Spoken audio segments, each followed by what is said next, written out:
Pecados da vida.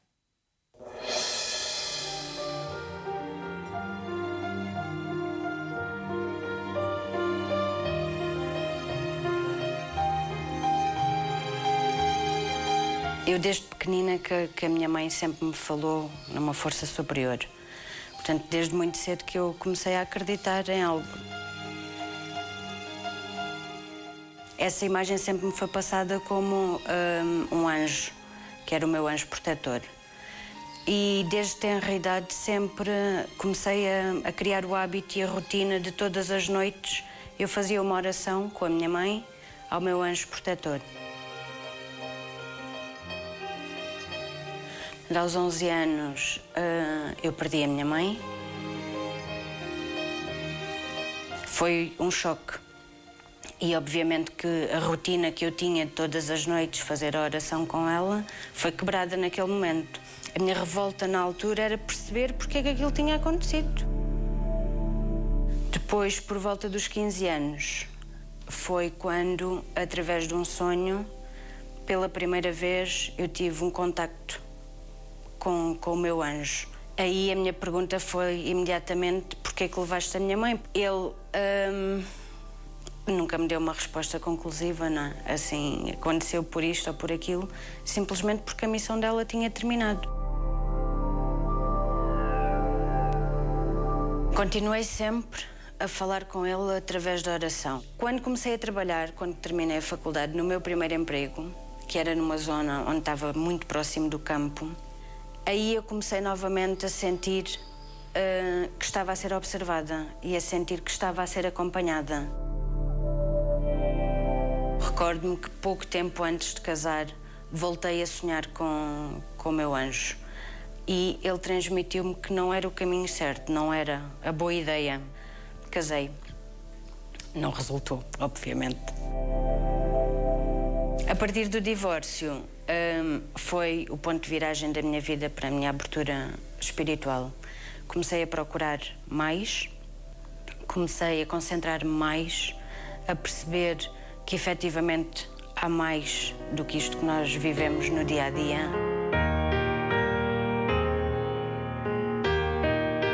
Eu, todos os dias, sei que o meu anjo protetor está comigo. Falo com ele todos os dias, normalmente como uma conversa de amigos. O meu anjo tem muita importância na minha vida, sem dúvida nenhuma. Então hoje eu sei quem é o meu melhor amigo. Esse nunca se afasta de mim. Olá, Marina. Olá, Fátima. É bom ouvir essa certeza e essa tranquilidade, não é? Muito bom. Até se lhe soube bem ouvir da sua própria boca. Foi tipo, ai, que bom que eu posso dizer isto. Foi um alívio. Foi um alívio. Bom, vamos conhecer aqui o testemunho da Marina. E é curioso porque no caso da Marina foi ensinada de pequenita a falar com o seu anjo. Sim. Recorda-se como é que a sua mãe a fez perceber a existência deste anjo? Porque em pequeninos temos tantas perguntas. É verdade. Bem, a minha mãe sempre me ensinou a orar o Pai Nosso. Essa sempre era a oração inicial que nós fazíamos. Depois disso ela começou, um pouco como desenho animado, a passar-me a imagem dos anjos. E que haveria um anjo protetor. E que era com ele que eu teria que falar. Dizendo-lhe qual era o anjo ou não? Não. Não. Não. Nunca me passou o nome do anjo. E eu, pronto, então tinha sempre as duas orações para fazer. O Pai Nosso e depois a seguir falar sempre com o meu anjo antes do copo de leite para aconchegar o estômago. Antes de ir para a caminha? Sim, sim. E, portanto, habituou-se de pequenita a que, mesmo quando estava sozinha fisicamente, nunca estava sozinha porque havia ali aquela companhia. Sim, sim. Portanto, isso já cresceu consigo. Era quase como termos o nosso ursinho de peluche para adormecer. Bem, aos 11 anos, a Marina sofreu daqueles golpes da vida que eu acho que, enfim, para já não é fácil de enfrentar e, no fundo, ninguém deseja isso a ninguém, que é a perda da sua mãe. Uhum. Como é que as coisas aconteceram? Porque foi tudo muito rápido. Foi tudo muito rápido. Minha mãe ficou doente em janeiro. Em abril foi quando ela faleceu. No entanto, a última semana dela em casa, eu recordo-me que a minha mãe saiu de casa numa quarta-feira para supostamente ir fazer um exame ao hospital e despediu-se de mim pura e simplesmente a pedir para eu arrumar o quarto, que ela já regressava. Mas E ela nunca ainda mais não sabia o que regressou. tinha? Não, Ainda não sabia. não, porque diziam que havia depressões, esgotamentos, falaram inclusive numa gravidez, e a minha mãe morreu com um cancro no cérebro. E, portanto, foi em 3 dias que... Sim, a minha mãe foi ao hospital para fazer um exame na quarta. Na segunda-feira a seguir iria ser operada, mas entretanto ela faleceu no sábado anterior à operação. Como é que uma garota de 11 anos encara a perda de uma mãe? No momento, é uma revolta imensa. Uma revolta imensa. Hoje já encaro de forma diferente. Aliás, senão nem teria aceito vir fazer esta exposição pública se não me sentisse à vontade para o fazer. Claro. Mas durante muitos anos houve uma revolta enorme. A minha mãe faleceu quando eu tinha 11 anos e eu só a partir dos 29 é que eu comecei a conseguir falar abertamente sobre o assunto. Mesmo dentro da própria Marina era um assunto tabu, portanto... Sim, mesmo em termos da família, como foi uma situação muito rápida, eu noto, e ainda hoje é um assunto, a minha mãe era mais nova do que eu, na altura tinha 33 anos. Tinha 33 anos. Ainda uma menina, não é? Exatamente. E portanto foi tudo muito rápido, e como foi tudo muito rápido, mesmo o meu pai e os meus avós, de repente viram-se com 2 crianças nos braços. Agora temos que dar as mãos e andar para a frente. E temos que ir buscar forças onde se calhar nem sabemos que temos para levar a vida para a frente. Sim. Bem, a Marina depois da morte da sua mãe, ao que sei, se calhar não logo, mas depois manteve uma ligação à igreja, não é? Sim. E foi quando começou a ver, porque visualizava muito facilmente imagens de anjos. Conte-me lá, como é que tudo isto acontecia? Eu, após a morte da minha mãe, foi nessa altura que eu entrei na catequese pela religião católica, porque os meus avós paternos seguiam essa orientação religiosa. E eu via as imagens nas igrejas. Anteriormente a minha mãe nunca me tinha falado em imagens e, portanto, aquilo para mim era um bocado estranho, era Claro. um mundo novo. E comecei a ver, mas aquilo ao mesmo tempo também não me dizia nada. Eu achava que aquelas imagens eram demasiado comerciais para a minha ideia de anjo. E, portanto, continuei a fazer o percurso de catequese, porque na altura eu não tinha opinião de escolha, não é? Claro. De decisão, mas sempre com a minha ideia do meu anjo.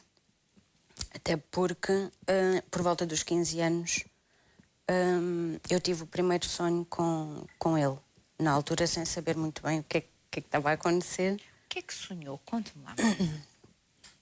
Eu lembro-me que aos 15 anos foi numa altura em que eu estava novamente a vivenciar a morte da minha mãe de forma mais consciente e procurava muitas respostas. E porque até aí eu não tinha tido respostas absolutamente nenhumas. Claro. E então recordo-me que todos os dias eu perguntava ao universo porquê. Até que numa das noites aparece-me o meu amigo e que ele comunicou comigo que... Viu? Vi. Oh, viu? Vi. Tinha uma imagem que fisicamente consegue descrever-me? Não. Sim, é um ser alto. Quando eu digo alto, grande. Muito alto. Muito alto mesmo. Loiro. Não consigo definir muito bem se é homem ou mulher. Uma imagem muito tranquila. E foi dessa forma que ele me passou a passagem da minha mãe. Terminou aqui a passagem dela. Vocês agora vão seguir o vosso caminho. E têm força para o fazer. E... Isto aos 15 anos fazia sentido? Nenhum. Portanto, esta resposta era uma não resposta. Exatamente. E eu fiquei Para a Marina zangada era uma com não ele. resposta. Ficou zangada com ele? Fiquei. Fiquei porque ele não me respondeu àquilo que eu queria. Fiquei zangada com ele. Lembro-me que continuava a falar com ele. Normalmente. Não com tanta frequência, sim. Não com tanta frequência, porque eu fiquei zangada por ele não me ter respondido porque é que a minha mãe tinha partido. Mas tenho que explicar aqui ainda um pormenor, Marina, Sim. que peço a sua ajuda.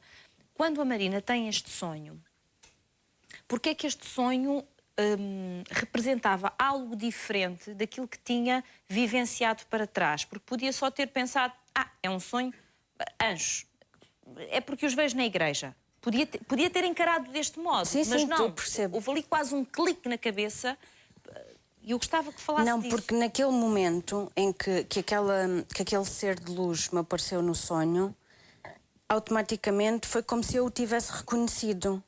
Quando a minha identificou como... Sim, como o meu protetor. Muito bem, pronto. Portanto, isso foi para si uma resposta clara. Sim, não tive dúvidas, não teve dúvidas quem era nenhumas. aquele ser que... A partir daí, quando diz que passei a falar com ele, explique-me como é que falava. Falava e se calhar fala com ele. Precisa de o ver para falar com ele? Não. Não. Só precisa de o sentir ou também não? Eu não preciso de o sentir porque eu sei que ele está sempre comigo. Nem sequer precisa de ter nenhum sinal de que ele está ali. Sabe que ele está, ponto. Sei que ele está. Desde que eu esteja bem comigo, ele está ao meu lado de certeza absoluta. E quando não está, quando se sente angustiada por alguma razão, a Marina, ao sentir essa angústia, para si é sinal de que ele não está ali? Porque se estivesse não estava angustiada? Não, é sinal de que ele está afastado de mim.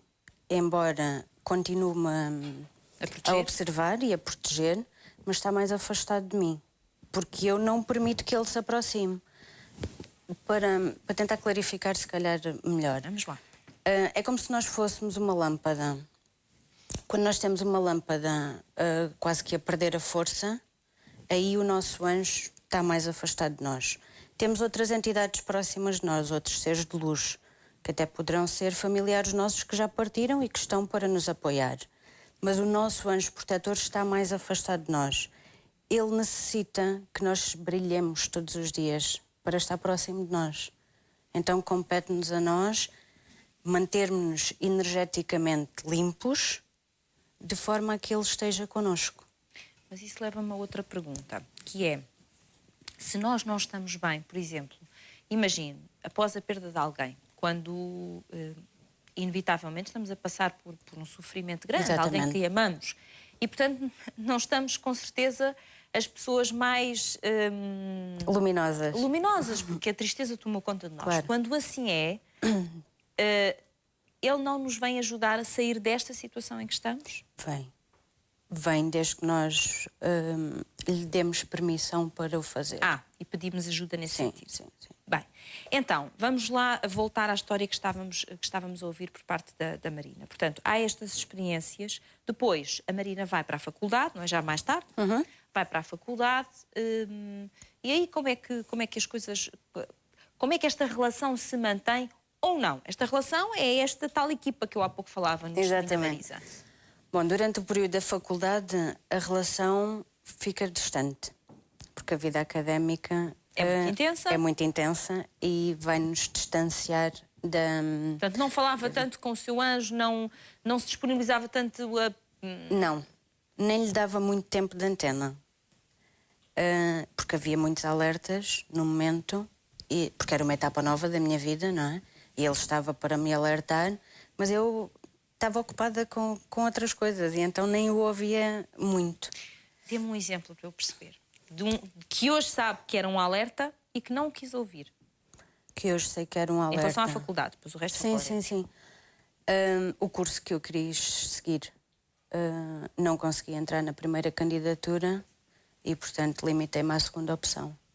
A segunda opção, essa, que nunca me deu grande saída profissional. Não era o caminho que eu tinha que ir, seguramente. Portanto, era sim voltar